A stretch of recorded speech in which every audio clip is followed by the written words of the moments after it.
I don't care how good you are. I don't care how talented you are. I don't care how much you work on yourself. There are some times when things aren't going to go right. There are times when anything that can happen will happen. Life happens. The unexpected, the uncalled for, the unintentional. You gotta be obsessed. I'm sorry. I mean, I know it's something that it's traits that you gotta acquire as a human being in order for you to maintain what you got. Right. And obsession is one of them. And we look at that, we frown upon that as human beings about stuff. But if you really truly want to be great at basketball, I'm telling you now, somebody who's done it. I don't want to speak for y'all, but I kind of understand y'all. But you have to be obsessed with wanting to get better every day. Wanted to be complete, and that's when you really have a 100% chance at being successful.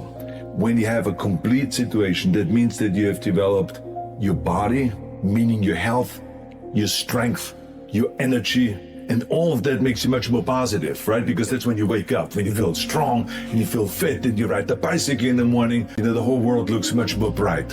So the training of the body, extremely important. Subscribe to the channel. With about 12 seconds left to play, the Lakers were behind by 1 point, and Boston had the ball. It was obvious that the Lakers would have to foul one of Boston's players in order to get the ball back. And they chose to foul Bill Russell. This was a perfectly logical choice, since statistically, Russell was the worst free throw shooter on the court at that moment. If he missed the shot, the Lakers would probably get the ball back, and they'd still have enough time to try to win the game. But if Russell made his first free throw, the Lakers' chances would be seriously diminished, and if he made both shots, the game would essentially be over. Sometimes just showing up beats anything else, especially these days. I mean, I am unlike my dad. I am on social media, and I think people have a lot of resources to find the best way to do something, and they can Google what's the best way to be good at MMA, for example. What's the best way? Put it in YouTube. How do I swim faster? Listen, swim faster by swimming.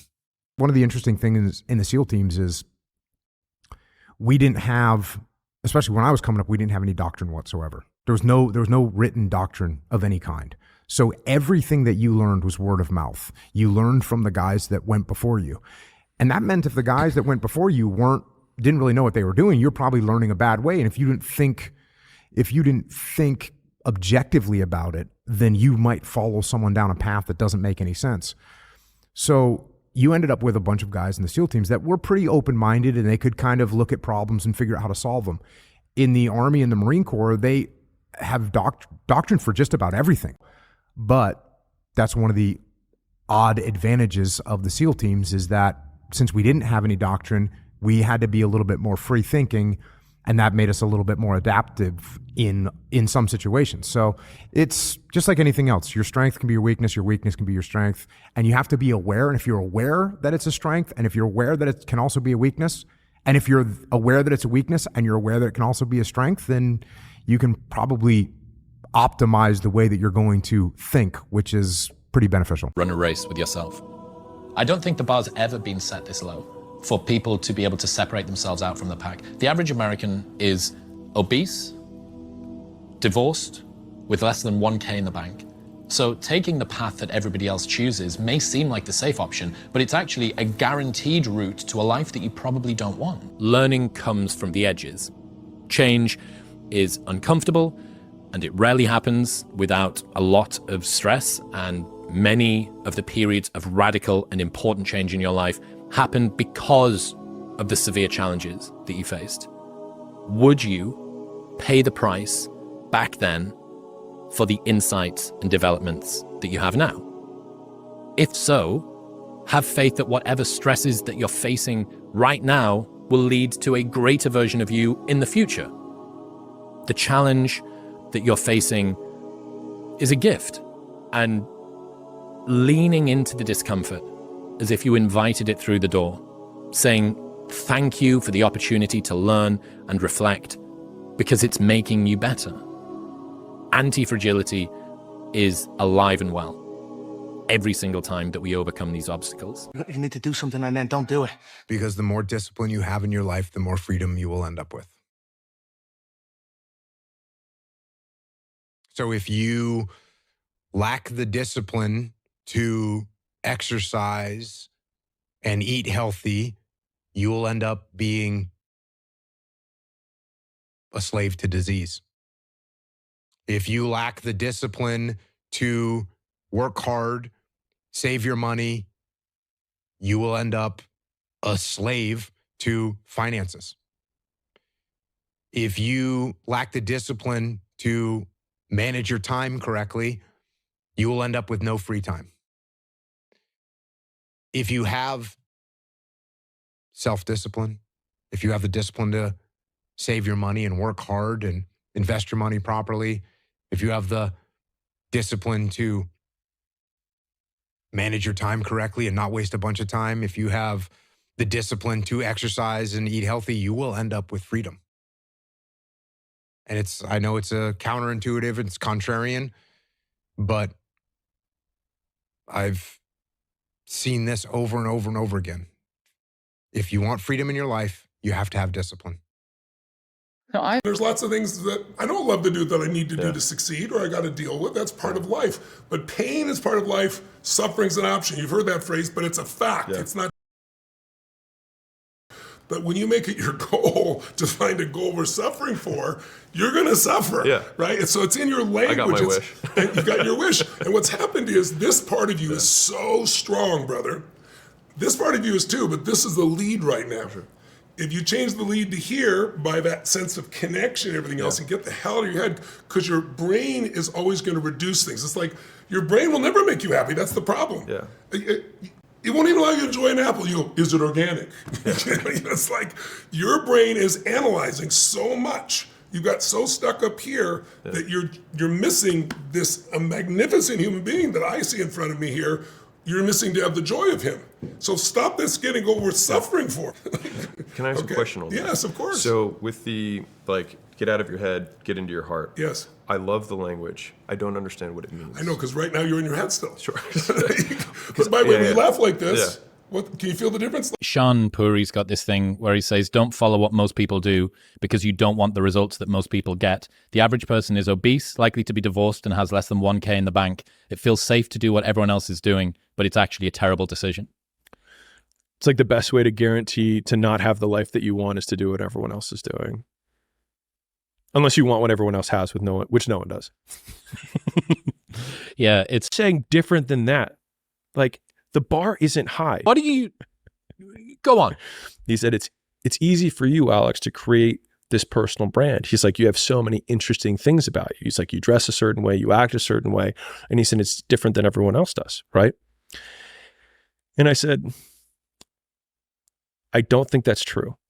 I think that everyone has a personal brand that is unique and different, but everyone doesn't look that way because they conform to what they think everyone else wants them to look like. And so the fact that they are boring and they resent the fact that they're boring is because they are living out reflections of what they think everyone else wants them to do. And so all you have to do is start at square zero and be like, well, what do I want? But it was actually just saying, if everyone was gone from existence, what would I do? What would my work be, right? How would I dress? Who would I date? That's a real one. Who would I date if no one else told me what they thought about it? Maybe someone different than you're dating right now. And if the person that you would want to date isn't the person you're dating right now, and the person that you'd want to date would never date you, then maybe rather than dating these mediocre mollies or mediocre Matts, you take the period of time, you go on the untrodden path, you have people reject you and say, oh, you're not coming out tonight. Because if you started diets and you failed, and you started working out and you failed, if you just make it longer every time before you fail, you're still making progress and you're still doing something that everyone else isn't doing. Yeah. And that is the biggest meta indicator that you possibly can. And so like, just saying different than that, like the bar isn't high. The bar has never been set lower to separate yourself out from the pack.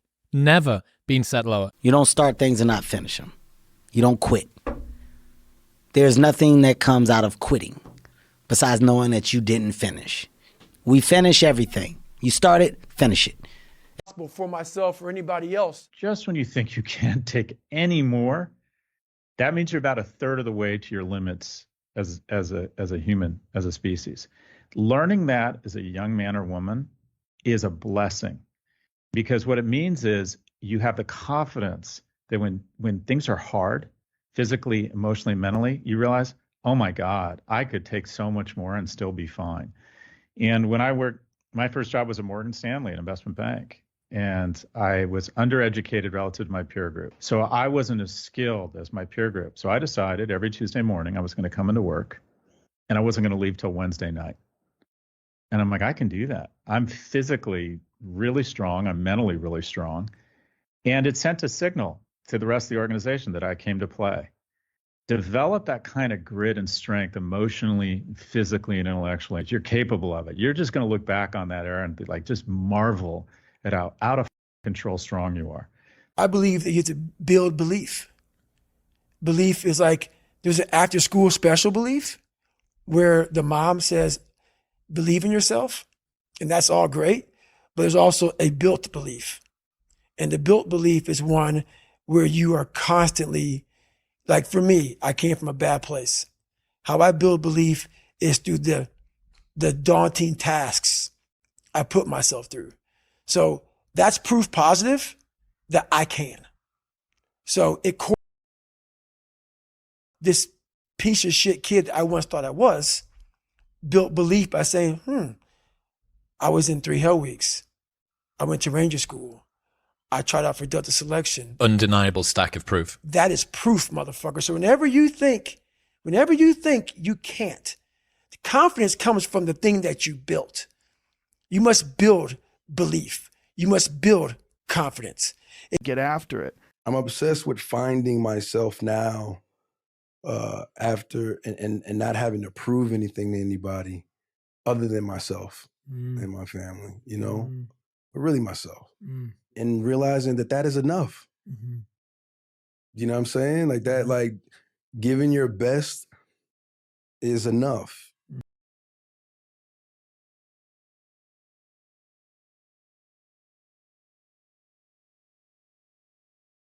No, it was not. It was steps to it.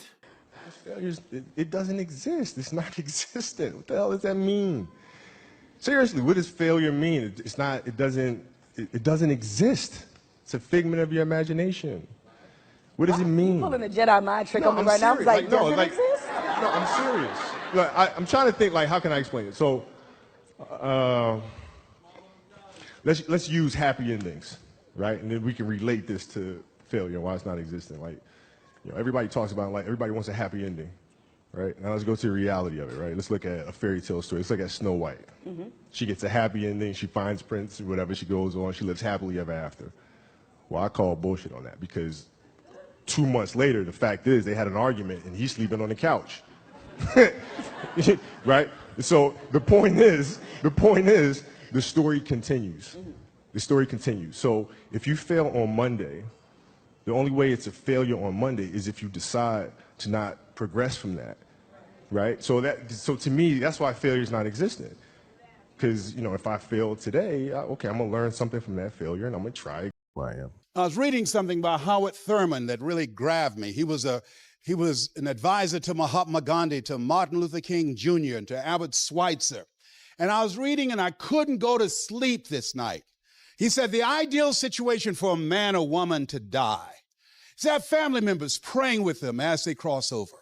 He said, but imagine, if you will, being on your deathbed and standing around your bed, the ghost of the dreams, the ideas, the abilities, the talents given to you by life, you for whatever reason. You never pursued those dreams. You never acted on those ideas. You never used those gifts. And there they are standing around your bed looking at you with large angry eyes saying, we came to you and only you could have given us life. And now we must die with you forever. And the question is, if you died today, what dreams, what ideas, what leadership, what books, What gifts will die with you? Very good friend that I lost recently, Miles Monroe, said, the wealthiest place on the planet is not in the Far East where there's oil in the ground. It's not in South Africa where there are diamond mines. He said the wealthiest place on the planet is the cemetery, because there you find potential never realized.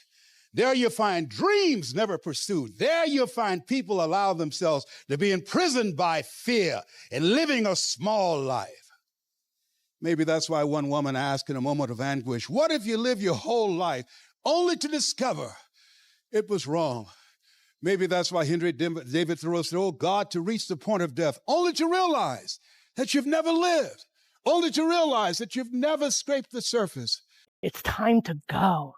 Why do you think people can slip into an obsession over Netflix or whatever, or thread count, but they don't do that for something that could really change their life? Feedback. That's interesting. It's not what I expected you to say. What do you mean by that? Because, you know, buying something or getting pulled into Netflix, being obsessed about something that gives you no feedback is not scary. A real obsession, like trying to make an impact in the world, you're going to get feedback. You try to make a difference in somebody's life, they're going to tell you, that doesn't resonate with me, Brendan. You try to make a difference in a nonprofit, you try to change the world, you try to start something like this, and the views come or they don't come, there's feedback. And people are terrified. It's one of the 4 central fears we all have is rejection. We're terrified, like to be rejected. And think about, if you really want to make an impact, you're going to get a lot of judgment, you're going to get a lot of hate, and ultimately you're going to get rejection. People are going to like just diss on you. People are going to say that's not good enough. People are going to say, who do you think you are? And people are so worried about that, that they stop. And so it's easier. Things that don't give you feedback. Watching Netflix don't give you no feedback. It's easy. There's no disappointment there. Even if you don't like the show, what do? You just go on to the next show. There's no disappointment there. You know, I think trying to make an impact, there's a lot of disappointment and fear and potential for rejection. So people don't get obsessed about making a difference and making an impact. This is, if exists words, this is my secret. Clean your room. Organize your life. Like, get a routine. Get up every day at the same time. Go to bed at the same time. Establish disciplined habits. And that will help a lot. Schedule. And here's how to use a schedule. Use a calendar. Use Google Calendar, but don't use it as a tyrant. You know, you want to use a calendar as if it's your confidant and advisor. And what you want to do is use the calendar, sit down and open the calendar and think, okay, well, here's what I'm going to do. I'm going to design a week of days that I would really like to have. So what that would mean then is that you would schedule things that you would consider meaningful and productive, you know, on a daily basis, so that you feel that your life is justified by having a day like that, and also to schedule enough of your responsibilities so that you make progress day by day. So, you know, get in the car, get to the gym, get there, and as I'm walking onto the court, who do I see? I see Kobe Bryant, already working out. And I'm like, okay, it's kind of cool. It's Kobe. What's up, Kobe? You know? And, you know, so I put my sneakers on, and do you ever get lost in what you do where you end up like, wait, it's been an hour and a half? Like I'm here, I'm in it. So once I set my foot across that line, I started working out. And so I worked out for a good hour and a half. And when I came off, after I was done, I sat down, and of course I still heard the ball bouncing. I looked down, I'm like, this guy's still working out? He was working out for like, it looks like he was in a dead sweat when I got here. Right. And he's still going. And it's not like his moves are nonchalant or lazy. He's doing like game moves, you know? I sit there and I unlace my shoes. I'm like, I want to see how long this goes. So I sit out there and watch another 25 minutes. And he got done. I was like, okay, I think I've seen enough. Go play, you know, come back, get in the sauna, get ready for the game. That game, he drops 40 on us, okay? And after the game is over, I'm like, I have to ask this guy. Like, I have to understand, like, why he works like that. Right. So after the game is over, I'm like, hey, Kobe, like, why were you in the gym for so long? He's like, because I saw you come in. and I wanted you to know that it doesn't matter how hard you work, that I'm willing to work harder than you. Wow. You're Don't let life own yours. Get after it, stay hard.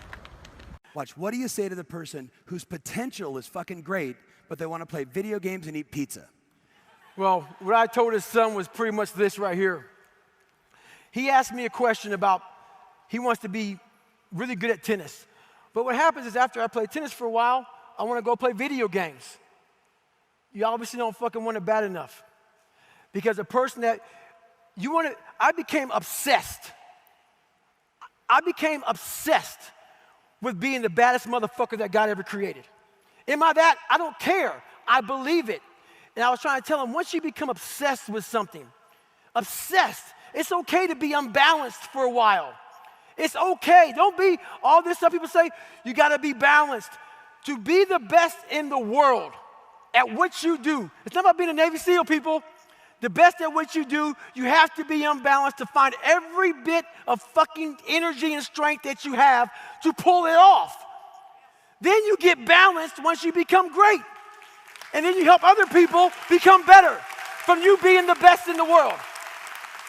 So if your family doesn't understand, why are you so daggone crazy? Because I'm trying to be the best I can to give you the best that I am. And it takes being fucking obsessed to where people think you're crazy. People look at me and say, oh my God, you're a masochist, you're this and that. I'm not gonna get into how bad I was in all these races and SEAL training. I had 21 stretch fractures going through Hell Week. 21 stretch fractures. You know what I did? I taped my ankles up. Roger that. I want to be a SEAL. So I did it. Become obsessed with being great. That isn't going to happen. This means that you sit down with a pad of paper, a pen, and ample time to think. You think through and then make a written list of all the things that you want to accomplish in the next 1, 2, 3, 4, and 5 years. You organize the list into the various areas of your life, your career, your money, your family, your health, and the other parts that are important to you. Interestingly enough, if you can be clear about your goals and write them down, there's nothing that can... The opportunities are as big as the sky. The best piece of advice that I ever received is that you are what you think about. Everything that you think about, you become. You become what you think about. Thoughts lead to actions. Actions lead to behaviors. Behaviors leads to lifestyle. Lifestyle determines your destiny. So everything begins in the mind. If you can control and wield your mind, you can very much determine your destiny. If you can determine that regardless of what your mind says, you will go to the gym, you will develop a physique unlike 99% of society. If you decide to work on your business and you decide and you commit and you determine your mindset and you wield it, you can become successful. If you determine to be a studious individual and knowledgeable, you will be knowledgeable. If you determine to be rich, you'll be rich. Everything is. And making that the kind of the radar that guides you through these very difficult times. Getting over failure and finding success begins with taking 100% responsibility for your life. You have to give up your excuses and victim stories. You have to drop all the reasons you can't succeed or haven't succeeded so far. I know it's a challenge, but if you want to get ahead, you have to take complete responsibility for everything you experience in your life. When we have setbacks, we get sidetracked with blame and excuses, and we give away the power of personal responsibility. You can change that. When something doesn't turn out, you can ask yourself, how did I create that situation? What did I say or not say? How did I get the other person to act that way? You may think you can't control other people's actions, and you're right. You can't. But we have a part in everything that happens. What if you hear that people have said something bad about you? Maybe it isn't even true, but you can think back and see your part in it. Maybe you've criticized them in the past without having all the information. Maybe they've heard you criticize others. Our actions affect people in ways we can never imagine. And finally, you want to ask yourself the real power question. What will I do differently next time to get the result I want? It's great to know what you did to contribute to your own difficulties, but it's pretty useless if you don't put that knowledge to work. Let it help you. Let it... Subscribe to the channel.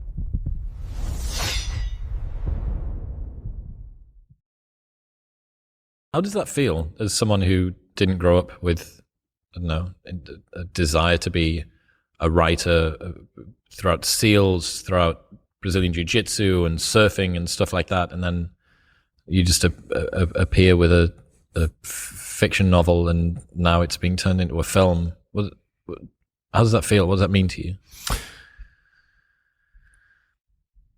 I mean, I have so many stories in my head that's kind of crazy. That's the one that bubbled to the surface, and there's a bunch more that come up on a daily basis that it's just a matter of which ones I'm going to take the time to put onto paper. It's going to be cool to watch this thing get made, and I'm stoked about it.